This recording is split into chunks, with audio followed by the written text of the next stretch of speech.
ഇന്നലെ ഉച്ചക്ക് പെയ്ത മഴയില് രാത്രിയായപ്പോഴേക്കും വെള്ളം മുഴുവൻ അരച്ച് മണ്ണും എല്ലാം കൂടി വീട്ടിലോട്ട് കയറി. എന്റെ മോൻ നടക്കാത്ത ഒരു മോനാണ്. അവന് എങ്ങും എനിക്ക് എടുത്തോണ്ട് പോകാൻ പറ്റാത്ത അവസ്ഥയാണ്. അതുകൊണ്ട് ശരിയാക്കി തന്നെ എവിടെയെങ്കിലും. ഇനി മഴ വന്നാലും ഒരു മഴക്കാണ് ഇതെല്ലാം ഇങ്ങനെ ഇടിഞ്ഞത്. ഇനി മഴ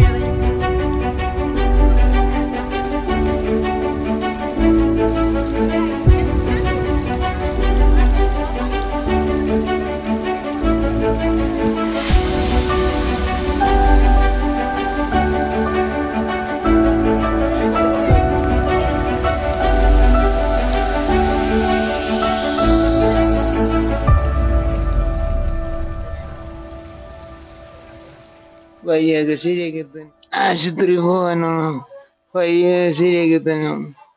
എന്റെ മോൻ ഇങ്ങനെ ഇരിക്കണ കാരണമാണ് എനിക്ക് ഏറ്റവും സങ്കടം. ഞാനാണെങ്കി എങ്ങടെങ്കിലും ഓടിപ്പോവാൻ നോക്കാം, അതിനെങ്ങും പോകാൻ പറ്റൂലല്ലോ.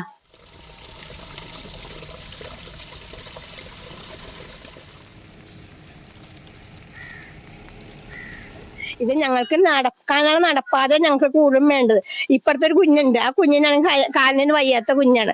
അപ്പൊ അതുകൊണ്ട് ആ ചേച്ചിക്കാണ് ഹാർട്ടിന്റെ അസുഖമുള്ളത്. ഉരുൾ പൊട്ടണ പോലെയാണ് ഈ മണ്ണുകൾ ഇങ്ങനെ താഴ്ത്തോട്ട് വന്നിട്ട് ഞങ്ങൾക്ക് പേടിയാകണേണ് ഓരോ ദിവസം. വലിയ വലിയ കല്ലുകളാണ് ഞങ്ങളുടെ ഇവിടെ ഉള്ളത്. ആ കല്ലുകൾ വന്ന് വീണാൽ ഈ ഞാൻ നിൽക്കണ ഈ ചേച്ചിയുടെ വീട്ടിലോട്ട് ആയിക്കോളും കല്ലുകളാണ്.